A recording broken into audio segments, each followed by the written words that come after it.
Hi, everyone. It is Carol C.C. Miller, your positivity trainer, peace activator, and global hugger. Join with me is co-host Tina Klonaris-Robinson, and we are here today to talk about This is Life, Beautifully and Messy. So join us in comments and let us know where you're joining us from, and I will, after the show is over, come in and give you some virtual hugs, because if you've been following me for any length of time, you know that I'm a big believer in the power of the healing arts of hugs. So I will be there to give you hugs for celebration or for sorrow. So Tina, welcome. How are you? I'm good. I just had a long vacation in beautiful Hopetown, Abaco, and I'm feeling rejuvenated and it's good to be here. Yay. So what were some of the highlights of your vacation? I think some of the highlights for my vacation were just honestly being with my boys, being with my kids, and you know, they love playing. But for me, I live unfortunately, I do live a very, very busy life. And so actually slowing down and just breathing and taking in the beautiful ocean breeze of the Bahamas and just smiling and saying, wow, I get to live here. This is so special. And, you know, you don't do a whole lot there, but really just rest and enjoy your family. And that was everything to me. So, yeah. Well, so you live in the Bahamas. So how far is Hopetown from where you live? A 20-minute flight. Oh, nice. So it's quick, it's short, but it's such a special little town. I mean, the people there are amazing, and I can't quite describe it, but when you get there, you just feel really, you feel at peace, and it's therapy. It's beautiful. Oh, beautiful. Yeah. I just noticed that we have a comment from, I'm sorry if I'm going to pronounce your name incorrectly, Jemiah. And she's suggesting a topic on how to overcome anxiety, fear, and worry. So we can certainly deal with that coming up soon, for sure. So we might even address that today, actually. We could do that as well. We could, yeah. So we were talking about awakening, and you know, what does that mean? First of all, let's perhaps talk about what it means to us. Okay. What does it mean to you, Carol? Oh, I was going to have you go first. I can go first. Do you want me to go first? Yes, sure. I think that in every moment, in every day that we live, we have big and little awakenings. I think that often as we go through life, we sometimes find that parts of us can fall asleep. That we forget about the greatest parts of who we are, or that deep down inside there might be something that's calling us. We don't quite know what it is, and then something happens. You know, whether bad. Hi, Jenny. But it can be something that, you know, breaks us down, and it's really painful, and it's the worst thing we could ever imagine going through. And then we have this awakening. It can be the birth of a baby. It can be something amazing. It can be falling in love. Whatever it is, there is something that can cause something inside of us to feel as though it's coming alive, or it's awakening to something. And I tend to look at that as perhaps a new perspective on life, or a new understanding of what you're capable of doing, or what's inside of you. And, you know, I really do feel that we go through many awakenings in our life. Would you agree? I think it's interesting, because it's just like, especially when it's an awakening from something that's been, you know, tragic or sad or scary. Yeah. You know, it's a different experience, but it's just for me, it's just a little shift of perspective. Because I'm a big believer that everything happens for a reason. I don't always know the reason, and sometimes I don't even like the reason, but I know it's there to serve me rather than to harm me. Yeah. So sometimes I even think of the word awakening. It's almost like saying being asleep wasn't helpful. Yeah. And so there's that little, it's not struggle. It's not really, that's not the word I want, but I think about that kind of thing. But it's definitely been true in my life. Yeah. And I know that even people that you hear about, like one example, I hear it all the time from people who have had cancer, and they would not wish that on their worst enemy, yet it was a gift to them because they really learned how to live. And it seems to be that, I don't know why, there was probably research on it, that it seems to be that it really takes those knock us to the knees moments for us to awaken. And I guess people could still choose to, you know, go through the, I've had cancer and how horrible and difficult and tragic it is. But it does seem to me that in those moments where we've been brought to our knees, so to speak, is when we have that opportunity to see it in a different way. Yeah, perhaps it's because we're forced to survive. We're forced to find a new way of living in the midst of all that feels scary and frightening. I mean, let's go to anxiety. Actually, let's do that, because I think that so many of us go through challenges. So many of us go through difficult times. And I want to meet the person who hasn't, because I don't think they exist. Exactly. But for me, one of the dominant things that I experienced after losing my child was anxiety. I think people that go through divorce, or people that go through the loss of a job, or the loss of a loved one, whatever it is, you feel that fear or that anxiety. And for me, a part of my awakening actually became the healing for me from that anxiety. And I think if I can go back and just explain that, you know, growing up, I had a good, strong sense of who I was and what I wanted to be.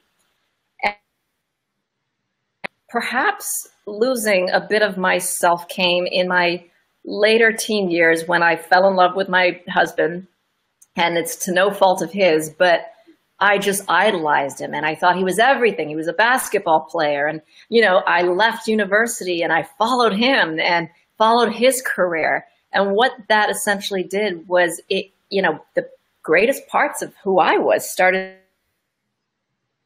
Now, again, let me be clear, not his fault. I take full, you know, I just wanted to please, and I wanted to give. And I stopped giving to myself. And so the way I see it is a part of my voice, a part of, you know, my zest for life, my desire to give to the world and be of service. All of that became very small until eventually I feel like it went to sleep. And it wasn't until my daughter died and I lived every day with panic attacks and anxiety and thinking, how am I going to survive this? How am I going to do this? That I had the greatest awakening. And it came big, and it became like all these small awakenings within that huge awakening. And that was that, yes, I can survive. Yes, I can have a new perspective on life that not only empowers me, but I can empower others with this. And I can't say that it was one specific thing that stopped the anxiety, but rather it was implementing many various different principles or lessons for living, that one day I had this huge understanding and knowing that I am feeling fearless, I'm courageous, I no longer have the anxiety. And my awakening was that I am powerful. I have so much inside of me that I didn't know existed, and that all of that is leading me to people and places and experiences that are helping me to grow and become what it is I'm supposed to be. Well, and I think it's, I was just going to mention for Jemiah, as far as, I think it's also important to realize, as you had mentioned, some of the different reasons a person may have anxiety. There isn't your anxiety is more deserving than my anxiety to it. So obviously knowing that, yes, I absolutely know there are people on this earth that have it, quote unquote, better than me. And I absolutely know there are people on this earth that, quote unquote, have it worse than me. But it's just different experiences. It doesn't mean that what's the root, really, right? I am anxious about isn't deserving of me fixing it and healing it and being okay with it. Because I could say, well, my gosh, why am I anxious? Tina lost a daughter, for goodness sakes. Yeah. But it really is, it's a personal journey on how you want to walk through life. Yeah. And when anxiety or worry get a hold of you, it can be challenging to get out of them. I'm curious, Tina, I heard this many years ago. We may have even discussed it already, but I don't know who to attribute the quote with, but it's you cannot worry and love at the same time. And the first time I heard that, I'm like, are you kidding me? Yes, I can. And then I realized I started thinking, but I'm like, no, because worry is a heavier energy and love is a high energy. Now, I can go between love and worry pretty quickly on certain topics. I've mentioned before, like my dog, she's 13 and she's doing very well. But if there's any kind of thing with her, it's like, oh my gosh, I go straight into worry. Or like parents with kids and things like that. But what do you think about that you can't worry and love at the same time? It's interesting because I come from a Greek family, and I don't know if it's quite typical of a lot of Greek families, but they're full of worriers and they worry because they love you. And I never understood that, quite frankly. And I love my mom. I love my mom, my good mama, but you know, she'll call and say, I'm so worried about you. And I'll say, why? What are you worried about? And she'll say, well, I don't know, you know, and I worry about all my children because I love them. And, you know, I think perhaps we're taught that somehow worrying equates with love. I believe that's absolutely true. And I don't think worry is ever going to go away. I think it's just like all of our emotions. They're there to serve us. But when I catch myself, again, awareness to me is the key. When I catch myself going into worrying, I'm like, okay, I'm now sending out that energy of fear and worry and sadness or whatever I'm worried about. So what can I do to turn it around? So if I start thinking about if it's somebody who has just been diagnosed with a health issue, instead of going down to, oh my God, what's going to happen to them and how horrible, I start thinking of them being healthy and the outcome for their highest good and turn it. And it could be in 10 minutes, I step back into the fear. It's certainly a process like most things are, but conscious awareness of what I'm thinking about and feeling allows me to make those steps to change. Yeah, I think it goes back to our last show where we talked about words and the power of our words and our thoughts and really becoming conscious, like you said. I grew up with a lot of fear and worry. It's just a reality. In my household, we were always, you know, if this happens, this could happen. Be careful. You know, those were the dominant sort of, you know, things that people said in my family. And so I've had to stop myself when I, especially with my kids, when I'm seeing them about to do something and I want to say, be careful, don't do this. I just say, you know, enjoy it. No, not all the time, but I would be lying if I just said that. But no, you have to think of new ways of saying something. And, you know, going back to the anxiety, of course, we know there are some root causes that can cause anxiety and fear. And some of them are very traumatic. So I don't want to just, you know, rush through that and suppose that, you know, just being positive or doing these things can change that. I know that, you know that, we know that things are really deep. And so if you are struggling with anxiety, you know, I say get help, you know, do whatever you can do that you think will help you to move through that, or just get the support even, because there's nothing worse than going through fear and anxiety and feeling completely alone with it. But Jemiah, if you can tell us where you're located, maybe I can look for some resources that we could share here with you. Last week, Tina, when you weren't able to join me, I don't even remember. I think I was talking about perception. Okay. And one of the listeners was dealing with postpartum depression. So I told her right then, it's like, I do not have experience in dealing with depression. Right. I encouraged her to find support from experts who knew, especially postpartum depression. You know, there's a whole different thing with your hormonal imbalance going on. So I encouraged her, and I did get some resources for her, and I shared some ideas of how seeing things differently could help. But there's a whole gamut of, and I've mentioned it before, if you're in depression and I say be happy, it's way too big of a stretch for you to take. So I tease people, like, they probably want to slap me when I tell them to be happy when they're in depression, because you can't even see happiness. You're in that cloud gray space, whether it's situational depression, whether it's a chemical depression, whatever that depression is. So it's to be gentle with yourself, seek assistance from experts, but listen to your internal wisdom too, because there's tons of different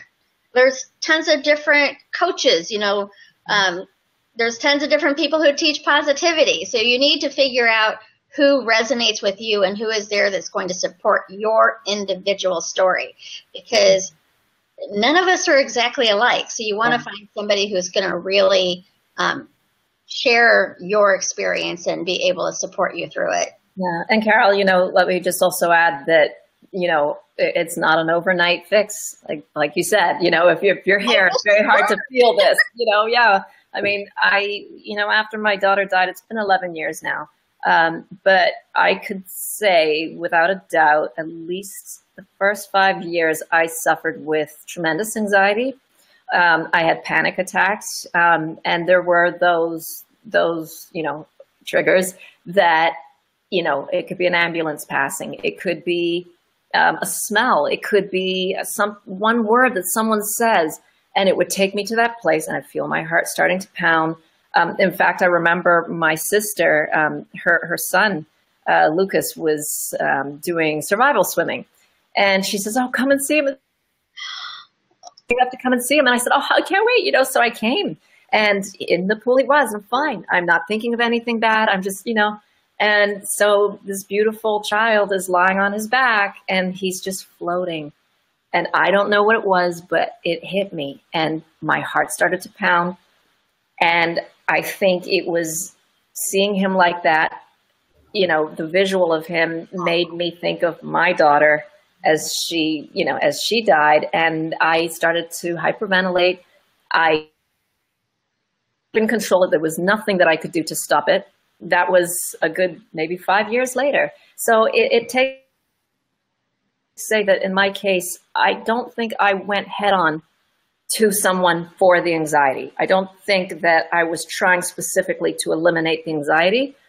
It just came as I began to work on various different areas of my life that eventually it out. But it's not like that for all. I don't have the answers, but we can begin somewhere, as we always say. Yeah. Right? It's kind of like, I use this as an example all the time. You can buy those one-size-fits-all T-shirts. Yeah. And a one-size-fits-all T-shirt on me looks like a tent.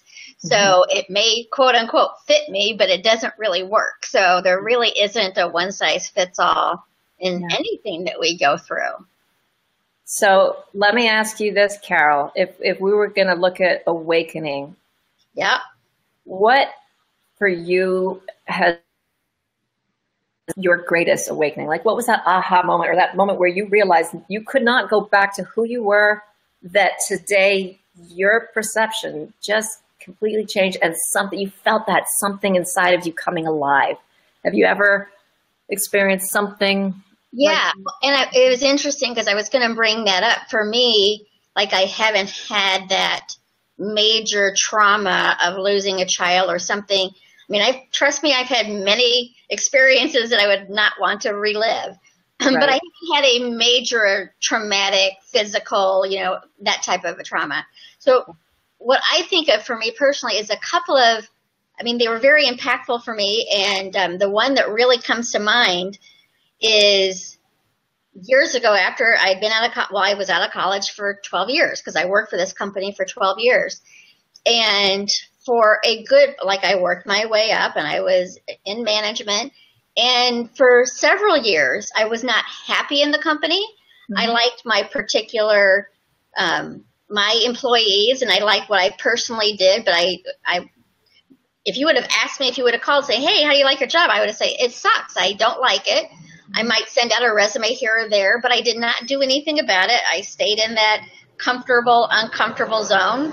And there is big trucks going by my window right now, so sorry about that. And it wasn't until, I mean, I'd gotten every good review in those 12 years. I was never in trouble until that day that I was called in to the vice president's office, not my direct boss, but the vice president, and was told that my direct boss was intimidated by me and that I overstood something that I should not have done and that they could let me go because of that.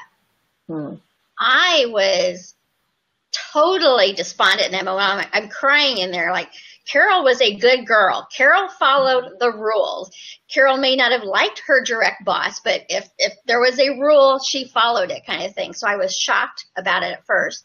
I went home and I cried and I cried and I cried. But over that weekend, I started thinking about it, and it's like, wait a second.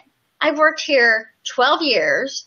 I have always, I mean, in that time, I pulled a couple of 24-hour shifts because something in my wasn't working for a client. So I was there for 24 hours straight trying to get this fixed. I'm like, I have never done these things, but they wanted to get me back into being, behaving, I guess, or something. So it turned into being angry with them.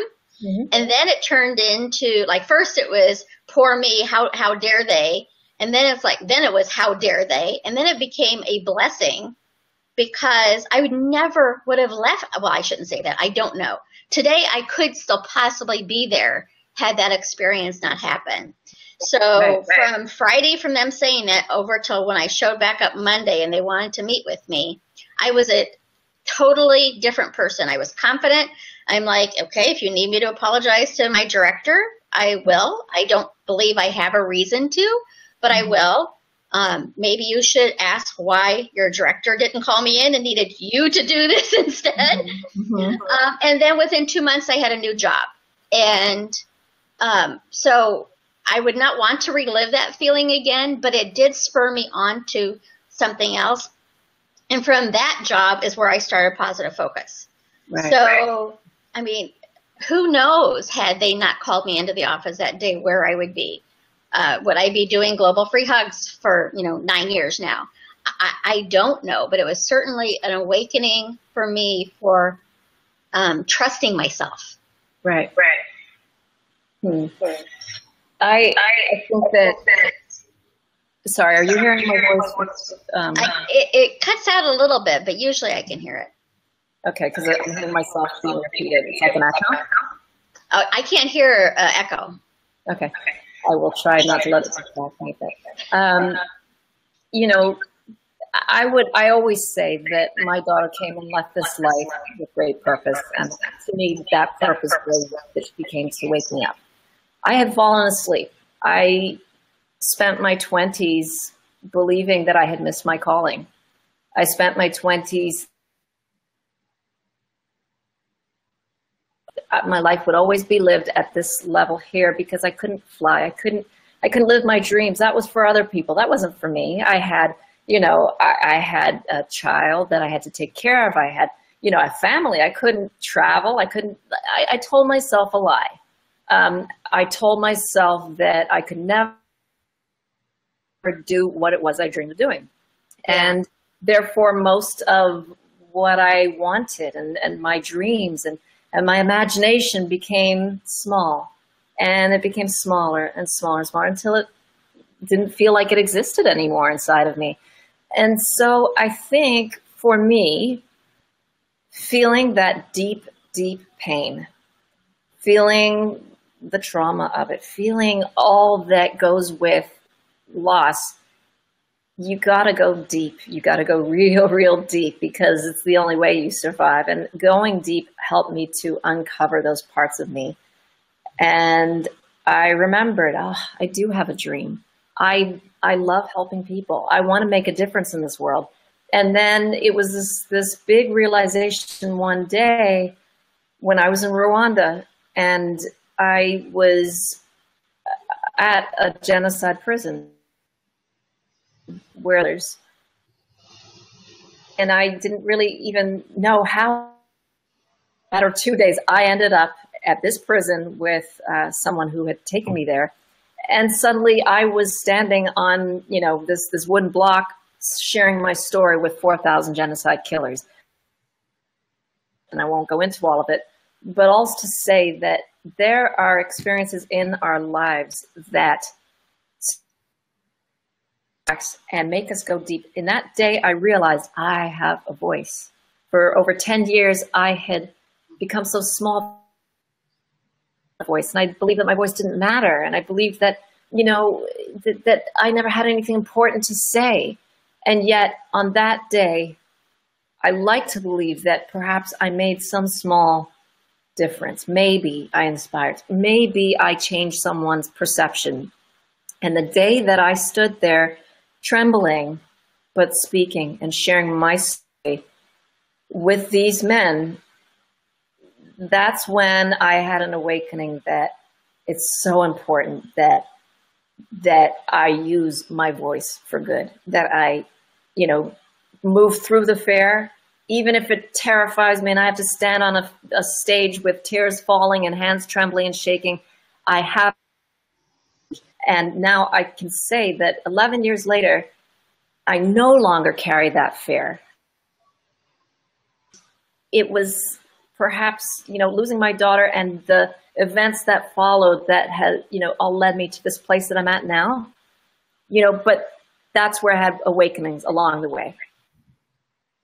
And I think it's so powerful because, first of all, just the awakening, but to share your story, because I think I'm going to say a lot of times, especially when we're going through something traumatic, we think it's just us.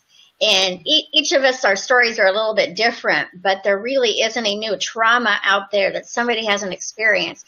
And when you speak it and share it, you realize that there are other people who have felt that way, or that you're encouraging them to be able to share their own story and to stand in their own truth, rather than to be, you know, maybe step back into shame or blaming themselves for whatever went on.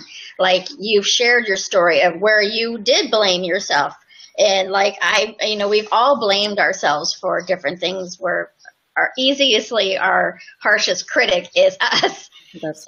But when you share those stories and meet the person rather than the event that took place, you really get a new perspective of them. Like you had mentioned in Rwanda, like I don't remember what they were called, but the camps where the victims and the reconciliation villages. Yeah. So like, and you didn't know who was who. So I think that has to be so incredibly powerful, because you can't perceive, oh, this guy's a killer and this person had their family. You don't know. So you're really seeing the person and not the story of the person. And, you know, there's something really, like you said, the power of sharing stories. I believe that's where change happens. You know, it's our stories, how we share them, how we are witness to them, that actually creates change in this world. And that's one of the reasons why I started the foundation, the Mia Foundation in the Bahamas. It's about the power of storytelling. And it's, you know, having the space to express and share, as you've said, is so valuable, so important. But I have found equally as important was the listening, because the stories of people that I met along the way who had experienced all sorts of different things, happy, joy, you know, sadness, pain, each and every person had a place, I know, in my life in helping me to change my perspective, to give me a boost in my faith, to help me to heal. I mean, every single person has a purpose. I don't know if you've read this, but it's truly, like when people ask me what are my favorite like spiritual books, it truly is my favorite spiritual book, and it's a children's book, The Little Soul in the Sun by Neil Donald Walsh. Yes, I haven't read it. Yeah. It kind of talks about that, as far as, you know, people are in our lives for a reason. And in this story, just very quickly, it's two souls are wanting to be born, and they're talking to God, and they're like, and God's like, what do you want to experience this time? And he's like, I think I want to experience forgiveness. So another soul steps forward and says, I will go with you and give you a reason to forgive. But remember, I'm doing this for you, not against you.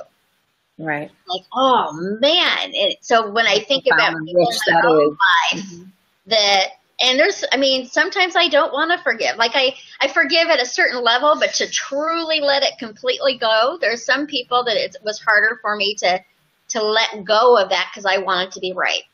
Yeah. But when you look at it, it's like, oh, that person did that experience for me, not against me. And I grew my confidence, or I grew whatever because of that experience. So it's when you can look at even those tragic trauma, I don't want to ever do this again experiences happen, and you see that they really do bring you forward in a better light. I guess you don't have to go forward. You could stay stuck in victimhood, but it opens you up to that opportunity for growth. Yeah. For me, that was really how I survived. My loss was just truly believing that we had a contract, all of us involved, the doctor, the people that, caused her death, in my opinion, who initially I could not forgive. As time passed and as I spent much time in Rwanda experiencing how people there were able to forgive such atrocities as those. Yes, everything does happen for us. It's sacred. I couldn't read all of that because it's not showing on my screen. But it says everything happens for us, sacred contracts. And yes, yeah, and I believe as much as I felt I could not forgive the doctor, my healing came when I truly embraced that perhaps we had a contract. We came into this life and I had to learn forgiveness.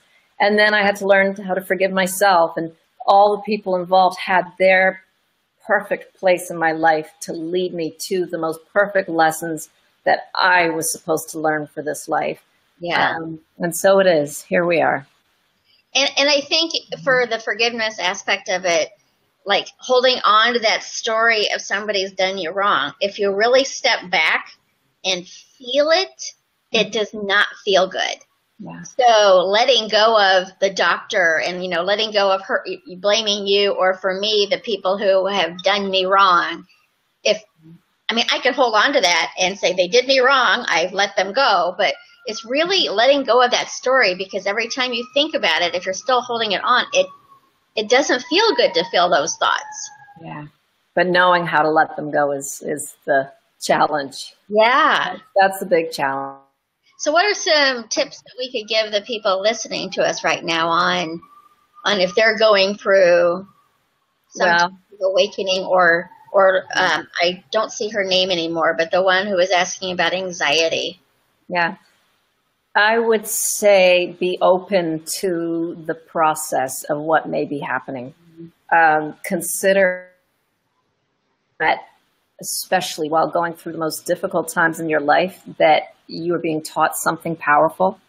Be open to the lessons, open your heart and your mind to all possibilities, because I have learned in my own life that when I'm afraid, when I'm closed to it and I don't want to know, and this is just terrible, and I don't want anyone to tell me that this is, nothing comes. And that's when personally, that's when I remain, that's where I become stuck and blocked and hopeless and fearful. And so if you do really, really want to move through that, it's going to take work. And to me, I have found that keeping an open mind and an open heart and saying, okay, God, universe, angels, ancestors, teach me what I need to know. What is it?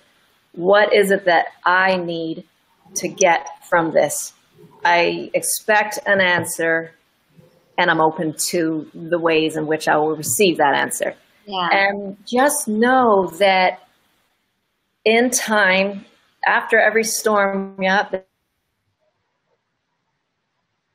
sunshine, right?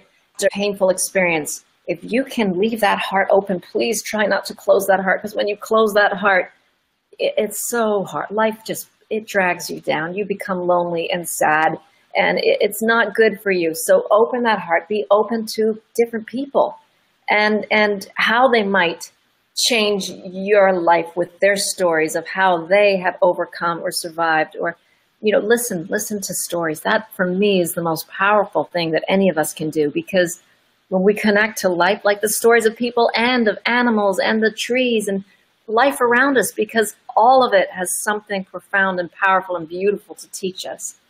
And so that's what I would say. Stay open. I think that's a great tip. And just, I have to say, a good friend of mine, Tina, is joining us. And as soon as you said trees, I'm like, I'm sure she went yay, because she's a big tree lover. So Tina, that was for you. But No. I think another thing for me that and again, it really depends on the situation that you're going through, on how challenging it was, on the time trajectory of moving through it. And it also depends on the individual, because some people have the tools to move through it quicker than others. And some it may take, 1, 2, 5, 10 years, so being gentle with yourself is my biggest tip. But something else I use with people is to, again, it goes back to however the challenge was for you, but to think about a time in your life before that you've gone through something hard, but on the other side of it, you were able to see the gift in it. Because a lot of times when we're in the middle of that storm, although I personally love thunderstorms, so it's not a good analogy for me, but when we're in the middle of that storm, we can't see the sun coming up. We can't see that rainbow.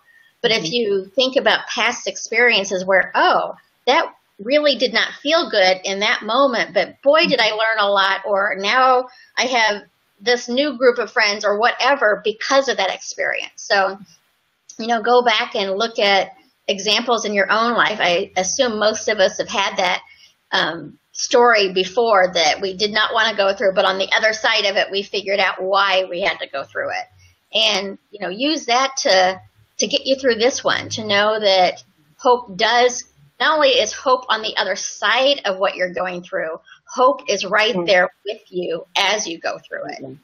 Absolutely. Can I share a story about trees that this is for Tina and for you and for everybody? But as you were speaking about storms, it just seemed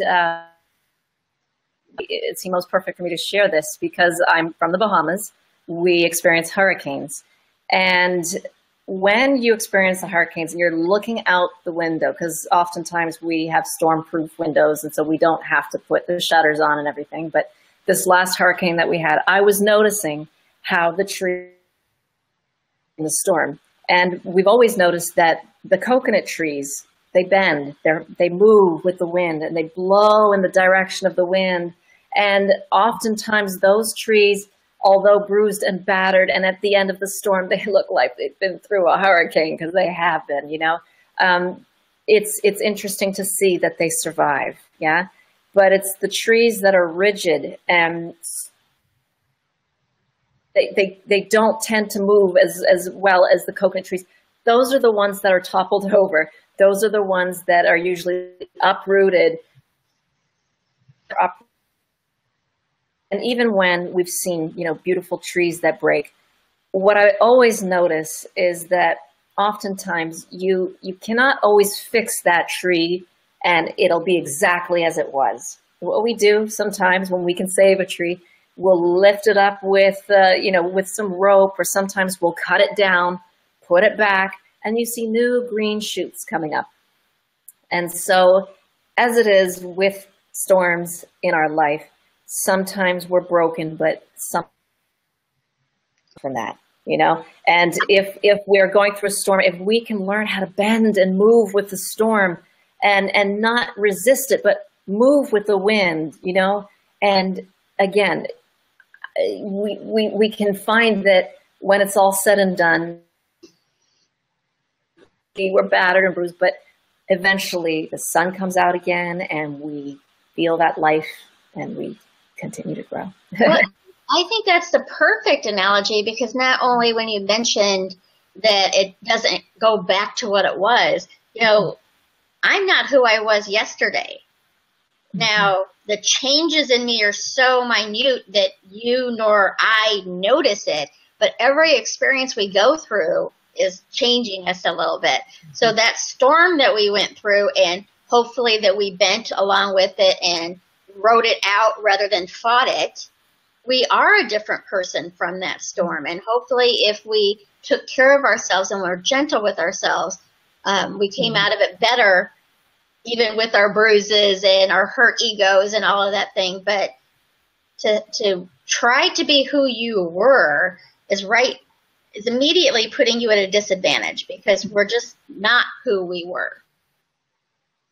To be, are we? I think that, everything we go through is meant to grow us and change us. If we remained who we were always, then where would the growth be? And so it's a part of the process. We're supposed to change and yeah. Difficult at times, but here we are, Yeah, I agree with what Janie just said here. And the animals in the earth, and it feels like a shift from the ego to the soul. Yeah. But I also think with the challenges and the awakenings that we have, without those difficult experiences, and I almost don't even like using the word difficult, because I